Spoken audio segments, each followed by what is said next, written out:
চারটে ভয়ঙ্কর জিনিস। একটা, প্রিভেন্টিভ ডিটেনশন উইদাউট ট্রায়াল। আপনাকে ইচ্ছে করলো তুলে নিয়ে চলে গেল, আপনার কোনো ট্রায়াল হবে না। যত ভেগ ডেফিনেশন হবে তত সুবিধা হবে ওই লোকটাকে ওইখানে আটকে দিয়ে তার গলা টিপে তাকে দুমড়ে মুচড়ে তার শিরদাঁড়াটাকে ভেঙে তাকে মানসিকভাবে বিপর্যস্ত করে তাকে জেলে করে দেওয়া। সুরক্ষার জন্য কাউকে অ্যারেস্ট করা হলো, তাকে 12 মাস without formal framing of charge, judicial trial ছাড়া তাকে জেলে রাখা যাবে। যে মানুষরা প্রতিবাদ করতে ভালোবাসে, যে মানুষরা সরকারকে আঙুল তুলে দেখাবে, প্রশ্ন করবে, তাদেরকে কণ্ঠরোধ করার জন্য। Had your lunch today? Had a good lunch? Masking you guys, ভালো করে খেয়েছেন? ভালো করে খাননি? যে আইনটা এসছে সাথে না খাওয়ার মতো অবস্থা হতে পারে। So that is why I asked, did you have your lunch? হচ্ছে West Bengal public safety and control of anti social activities bill 2024, 29 তারিখে টেবলড হয়েছে। বিপুল জনমতে সংখ্যাগরিষ্ঠতার বেসিসে পাসও হয়ে গেছে। এখন গভর্নরের অ্যাসেন্টের জন্য রয়েছে, যেহেতু এটি একটি স্টেট ল, সেহেতু গভর্নর তাকে অ্যাসেন্ট দেবে এবং বিলটি আইন রূপে গ্যাজেট নোটিফিকেশন হবে। আমরা এই বিলটা স্ক্যান করে কয়েকটা জিনিস দেখেছি। চারটে মেন অ্যাসপেক্ট এই বিলের। তার সঙ্গে আর একটা নিয়ে এসছে মেনটেনেন্স অফ পাবলিক অর্ডার, সেটাও এর সঙ্গে একই সঙ্গে পাস হয়েছে, সেটার বিষয়ে আমার বক্তব্য আছে। প্রথমে এটাতে আসি। চারটে ভয়ঙ্কর জিনিস। একটা, প্রিভেন্টিভ ডিটেনশন উইদাউট ট্রায়াল। আপনাকে ইচ্ছে করলো তুলে নিয়ে চলে গেল, আপনার কোনো ট্রায়াল হবে না, ভয়ানক বিপজ্জনক। দ্বিতীয়, রেস্ট্রিকশন অন লিগাল রিপ্রেজেন্টেশনস। যে সময়টুকু ধরে আপনাকে কাস্টাডিতে রাখবে, আপনার কোনো উকিলি সাহায্য, কোনো আইনি সাহায্য নেওয়ার অধিকার থেকে আপনাকে বঞ্চিত করবে। নাম্বার 2। নাম্বার 3 সব থেকে বিপজ্জনক, ভেগ অ্যান্ড সুইপিং ডেফিনেশনস। মানে এত ভাষা, এত ওপর, এত সুইপিং ডেফিনেশনস, সেটা ধর্মেও হয়, জিরাফেও হয়, এরকম একটা ভয়াবহ পরিস্থিতি তৈরি করতে যদি এই আইন বলবৎ হয়। এবং চতুর্থ সব থেকে বিপজ্জনক যেটা, প্রপার্টি কনফিসকেশন, অর্থাৎ যে সম্পত্তি বাজেয়াপ্ত করতে পারে, যাকে অ্যারেস্ট করছে সেই সম্পত্তি বাজেয়াপ্ত করার বিষয়ে তারা কোনো আইনি সহায়তা পাবে না, কোনো রকম পরামর্শ করতে পারবে না, কোর্টে যেতে পারবে না। আমি এবার এক এক করে আসি কেন এই গোটা বিলটা অসাংবিধানিক। প্রথম, প্রিভেন্টিভ বলা হচ্ছে, অর্থাৎ সুরক্ষার জন্য কাউকে অ্যারেস্ট করা হলো, তাকে 12 মাস without formal framing of charge, judicial trial ছাড়া তাকে জেলে রাখা যাবে। Completely violative of article 20, article 21। Article 20 কনস্টিটিউশনের বলে দিচ্ছে, সংবিধানের, যে তোমার right to fair trial. Bharatvarsha এমন একটা দেশ যে 1984 সালের 31শে অক্টোবর পিটার উস্তিনভের ক্যামেরা 2 নম্বর সফদরজং রোডে মাউন্ট করা, সেই ক্যামেরার শেষ ফুটেজটা ছিল মিসেস গান্ধী হেঁটে আসছেন এবং তার 2জন সিকিউরিটি বন্দুক বার করে গুলিতে ঝাঁঝরা করে 36-37টা বুলেট তার শরীরে গেঁথে দিয়েছে। তারপরেও সদবন্তের বিচার হয়েছে ভারতবর্ষে, তাকে উকিলি সহায়তা দেওয়া হয়েছে। রাম জেঠমালানি তার মামলা করেছে, ট্রায়াল কোর্টে করেছে, দিল্লি হাইকোর্টে করেছে, সুপ্রিম কোর্টে করেছে। সারা ভারতবর্ষ এমন একটা দেশ যেখানে সবাই দেখেছে 26শে নভেম্বর 2008-এ আজমল কাসাব বলে একজন ছত্রপতি শিবাজি টার্মিনাসে ঢুকে নির্বিচারে গুলি চালিয়ে 67 জন লোককে মেরে ফেলেছিল। তার সত্ত্বেও তার ফেয়ার ট্রায়াল হয়েছিল। তো কনসেপ্ট অফ ফেয়ার ট্রায়াল ভারতবর্ষের সংবিধানের একটা বেসিক স্ট্রাকচার, তার একটা পিলার, সেটাকে কমপ্লিটলি ভায়োলেট করে, আমার ইচ্ছে হলো, আমাকে একে পছন্দ হলো না, একে দেখতে খারাপ, এ দেখতে নারী, তার চলন মাখা, একে অ্যারেস্ট করো, অ্যারেস্ট করে জেলে ভরে দাও। এটা সম্পূর্ণ অসাংবিধানিক। প্রথম এই মর্মে সুপ্রিম কোর্টের প্রথম জাজমেন্ট ছিল Bhim Singh versus state of Jammu and Kashmir, 1986 সালের একটি ঘটনা। এবং পরবর্তীকালে ইন সো মেনি জাজমেন্টস, বহুবার বহু জায়গায় সুপ্রিম কোর্ট বারবার করে বলেছে যে কনস্টিটিউশনের যে বেসিক স্ট্রাকচার, অর্থাৎ পার্ট 1 থেকে পার্ট 4A এই জায়গাটাতে হাত দেওয়া যাবে না। 100 জাজমেন্ট বলতে হবে, তুমি যা খুশি করতে পারো, ওইখানটাতে হাত দেওয়া যাবে না। এই প্রচেষ্টা হচ্ছে এক ধাপ এগিয়ে নিয়ে গিয়ে এই রাজ্যটাকে একটি পুলিশ স্টেটের দিকে নিয়ে যাওয়া, এটা প্রথম। দ্বিতীয়, restriction on legal representation, which is again এটাও কানেক্টেড। এই রেস্ট্রিকশন অন লিগাল রিপ্রেজেন্টেশন, আমি জেলের মধ্যে আমি কোনো আইনি সহায়তা পাবো না। এই ইনকার্সিনেশন, আমাকে জেলে ঢুকিয়ে দিল এবং তারপরে আমার কোনো অধিকার থাকলো না আমার কেসটাকে প্রেজেন্ট করার জন্য। এটা ভারতবর্ষের আইনে আমাদের যে ক্রিমিনাল জুরিসপ্রুডেন্স অর্থাৎ ফৌজদারি মামলার যে বিজ্ঞান, সেখানে খুব ক্লিয়ারলি একটা জিনিস বলা আছে যে যতক্ষণ না প্রমাণিত হয় দোষী ততক্ষণ পর্যন্ত সে নির্দোষ। Innocent until proven guilty. এই আইনটা ঠিক তার উল্টো। You are guilty unless proven innocent, আর সেই প্রুফ করার জায়গাটা আপনার নেই, কারণ এই আইনে বলে দিচ্ছে আপনি কোনো আইনি সহায়তা পাবেন না। অ্যাবসলিউটলি ভায়োলেটিভ, কমপ্লিটলি আনকনস্টিটিউশনাল, করা যায় না। তৃতীয়, সুইপিং অ্যান্ড ভেগ ডেফিনিশনস। কেন বলছি? কে গুন্ডা, একটা ভাষা ডেফিনেশন। কে অ্যান্টি সোশ্যাল অ্যাক্টিভিটিতে, অসামাজিক কাজকর্মে লিপ্ত আছে, তার একটা ভাষা ডেফিনেশন। তার কারণ কি? যত ভাষা যত ভেগ ডেফিনেশন হবে তত সুবিধা হবে ওই লোকটাকে ওইখানে আটকে দিয়ে তার গলা টিপে, তাকে দুমড়ে মুচড়ে, তার শিরদাঁড়াটাকে ভেঙে, তাকে মানসিকভাবে বিপর্যস্ত করে তাকে জেলে ভরে দেওয়া। এটা তাদের সুবিধে হবে যদি আইনি সংজ্ঞাটা অনেক ক্লিয়ার হয়। আমাদের একটা সাবজেক্ট পড়তে হয় ইন্টারপ্রিটেশন অফ স্ট্যাটিউটস, অর্থাৎ যে আইন আছে সেই আইনের কি কারণে ওই কথাটা ওখানে লেখা হয়েছে পর্যালোচনা করতে হয়। একটা শব্দ আমি ব্যবহার করছি, ও অ্যান্টি সোশ্যাল, কেন অ্যান্টি সোশ্যাল, আমাকে সেটাকে ক্লিয়ারলি তাকে বলতে হবে, ডিফাইন করতে হবে, এই কারণে 1 2 3 4 5 6 এই কারণে অ্যান্টি সোশ্যাল। কেবলমাত্র তোমার মনে হচ্ছে, তোমার মনে হওয়া বা তোমার ভাবনা বা তোমার আকাশ কুসুম কল্পনার প্রেক্ষিতে যদি কাউকে মনে হয় সে অ্যান্টি সোশ্যাল বা সে গুন্ডা, তাকে তুমি গুন্ডা বা অ্যান্টি সোশ্যাল বলতে পারো না। এটা ক্রিমিনাল জুরিসপ্রুডেন্সের একটা খুব বেসিক কনসেপ্ট। সেই কনসেপ্ট বহির্ভূত ভেগ অ্যান্ড সুইপিং ডেফিনেশন আরো বেশি করে এই আইনটাকে যার পর নাই অপপ্রয়োগ করার একটা প্রচেষ্টা। It is also unconstitutional. এবার একটা কমিটি করেছে আইনের মধ্যে, সেই কমিটি ইভ্যালুয়েশন করবে। আমি কমিটির কাছে যাব, আমার কোনো লিগাল রিপ্রেজেন্টেশন থাকবে না, আমাকে নিজেকে গিয়ে বলতে হবে। আপনি ভাবুন, হাসনাবাদের একটা লোককে হঠাৎ মনে হলো তার মুখে দাঁড়িয়ে আছে আর মাথায় টুপি আছে বলে সে মুসলমান এবং সে অ্যান্টি সোশ্যাল, তাকে মনে হলো সে টেররিস্ট, তাকে তুলে নিল, এই আইনে তুলে নিল। এবার সে তাকে 1 দস্তা কাগজ দিয়ে দিল, তাতে আইনের বিভিন্ন ধারা রয়েছে, পাবলিক প্রসিকিউটরের বিভিন্ন স্টেটমেন্ট রয়েছে, তাকে দিয়ে স্টেটমেন্ট করিয়ে নিল। সে আর জন্মে কোনোদিন বেল পাবে? 1 বছর পরেও যদি তার আইনি সহায়তা পাওয়ার সুযোগ আসে, সে কি আর কোনোদিন পাবে? কারণ অলরেডি তাকে দিয়ে কনফেশনটা করিয়ে নিয়েছে, আর once confession is done, you are proven to be guilty. Basic concept of evidence act. এবং সব থেকে বিপজ্জনক হচ্ছে ভারতবর্ষে এই মুহূর্তে যে নতুন আইন এসছে, আইপিসিকে সরিয়ে দিয়ে ভারতীয় ন্যায় সংহিতা এসছে।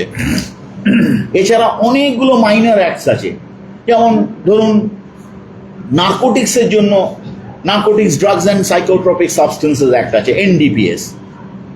আপনার কাছে যদি কোনো রকম দাহ্য পদার্থ থাকে তার জন্য এক্সপ্লোসিভস অ্যাক্ট আছে। আপনার কাছে বিনা লাইসেন্সের বন্দুক থাকলে তার জন্য আর্মস অ্যাক্ট আছে। বিভিন্ন আইন কিন্তু আছে ভারতবর্ষে। সেই আইনগুলোকে যদি ঠিক করে প্রয়োগ করা হয় তাহলে এই আইনের প্রয়োজনীয়তা নেই। এবং সেই আইনগুলোতে কন্টিনিউয়াসলি বলা হচ্ছে যে কোনোভাবেই একজনের মানুষের যে বেসিক রাইট সংবিধান যে বেসিক গ্যারেন্টিগুলো দিয়েছে সেই গ্যারেন্টিগুলোকে টাচ করা যাবে না। Even if he is a history sheeter, সে যদি রোজ ক্রাইম করে তার ক্ষেত্রেও এটা প্রযোজ্য। এটাই ভারতবর্ষের আইন। মোস্ট ইন্টারেস্টিংলি এরা বলছে অর্গানাইজড ক্রাইম সিন্ডিকেট ডিসম্যান্টেল করার জন্য এই আইনটা।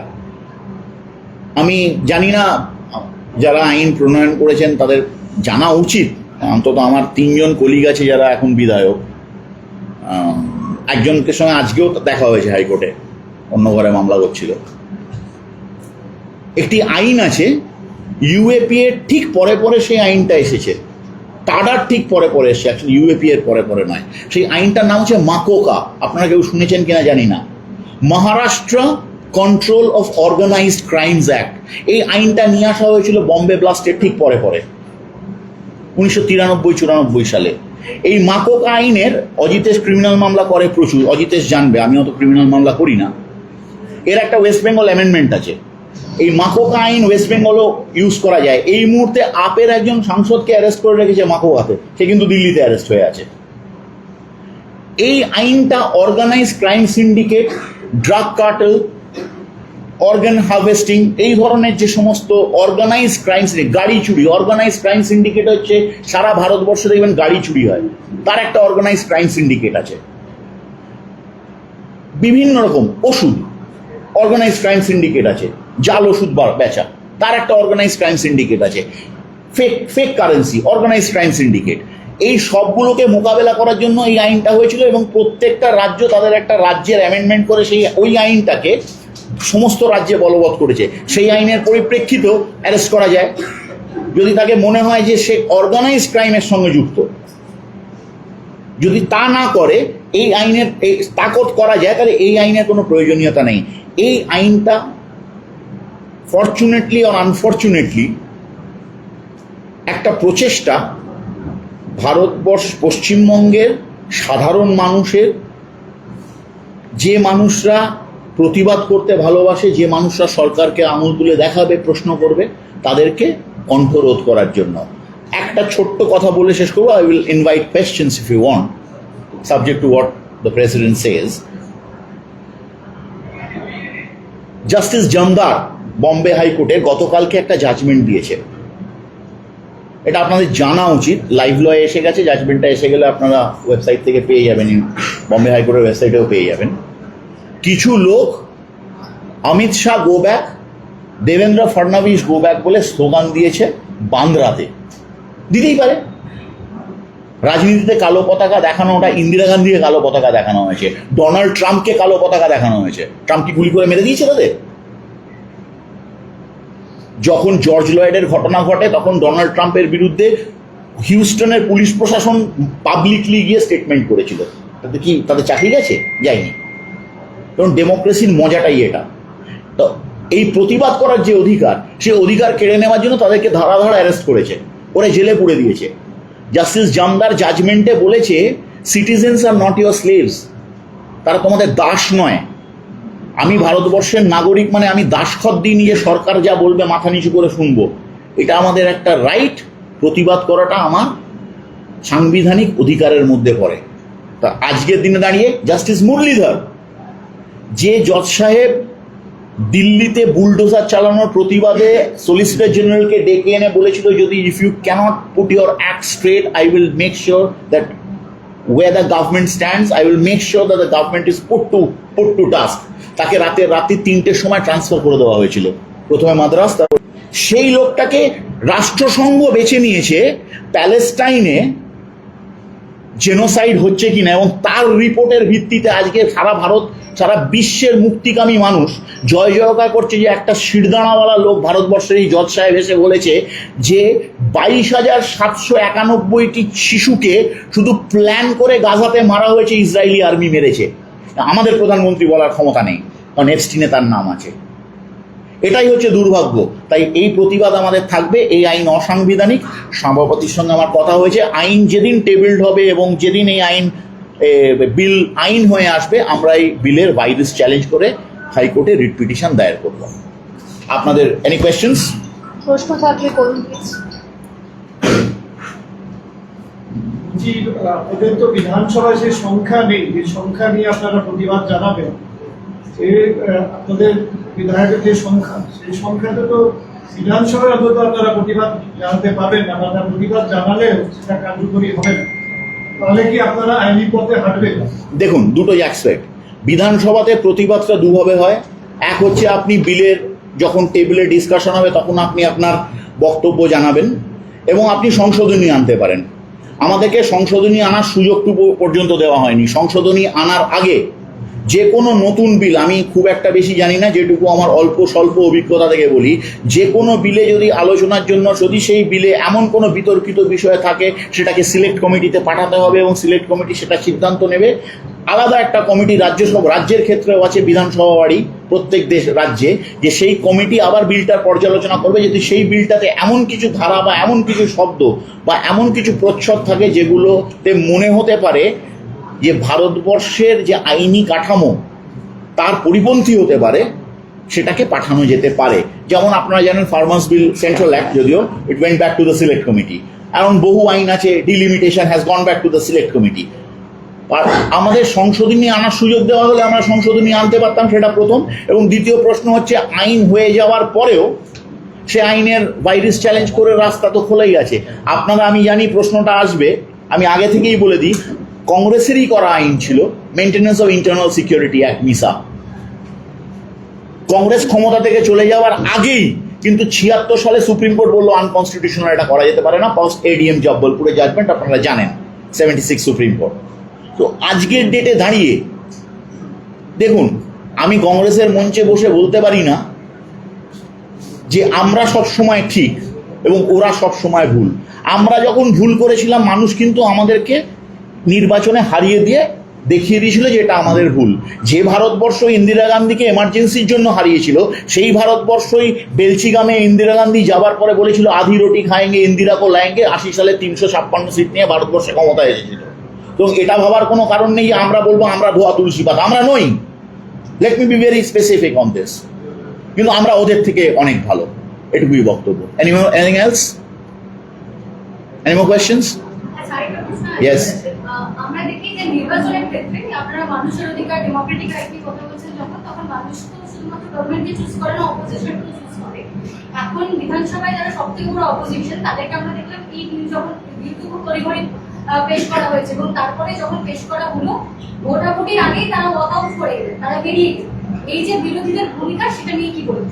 দেখুন, এই ভূমিকা তো আমরা যখন এই ত্রিভঙ্গ মুরারি দল ছিল না, এখন দ্বিভঙ্গ মুরারি, ত্রিভঙ্গ বোধহয় হয়নি, দুটো ভাগ হয়েছে না, তিনটে অ্যাকচুয়ালি, একটি মৃত তৃণমূল, একটি ঋত তৃণমূল এবং একটি বিভ্রান্ত তৃণমূল, 3 ভাগ হয়েছে এখন। Please court, please write this, I would love if you write this one.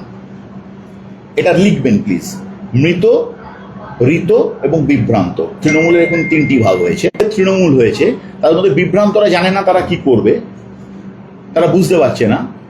এবং যারা ওয়াকআউট করেছে তাদের নেত্রী তো বছরের পর বছর, দিনের পর দিন, তাদের পার্লামেন্টে যখন কংগ্রেস দুর্বল ছিল, যখন 44 সিট ছিল, 52 সিট ছিল কংগ্রেসের, সেই সময়ও একাধিক ইস্যুতে যখন বিরোধীরা একত্রিত হয়েছে, 2024-এর পরও ইন্ডিয়া ব্লক যখন একত্রিত হওয়ার চেষ্টা করেছে, তারা ওয়াকআউট করে বেরিয়ে গেছে, বারবার হয়েছে।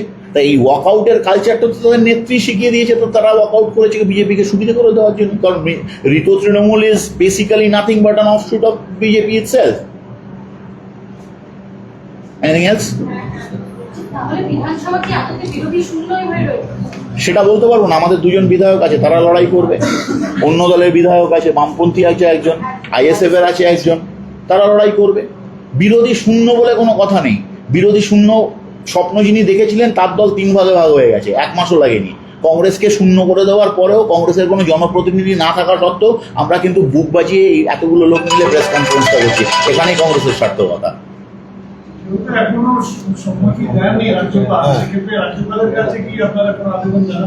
দেখুন, এটা জানানোই যেতে পারে, কিন্তু এটা তো প্রপার্টি রাজ্যপালের। আইন হয়ে, আইনসভা থেকে পাশ হয়ে বিল চলে গেছে রাজ্যপালের কাছে। এমনও হতে পারে রাজ্যপাল হয়তো সই করলো না, আইন বলবৎ হলো না। এমন বহু বিল পড়ে রয়েছে বিগত 10 বছর, 12 বছর, 15 বছর ধরে বহু বিল এরকম পড়ে রয়েছে যেগুলো রাজ্যপালের অ্যাসেন্ট পাইনি।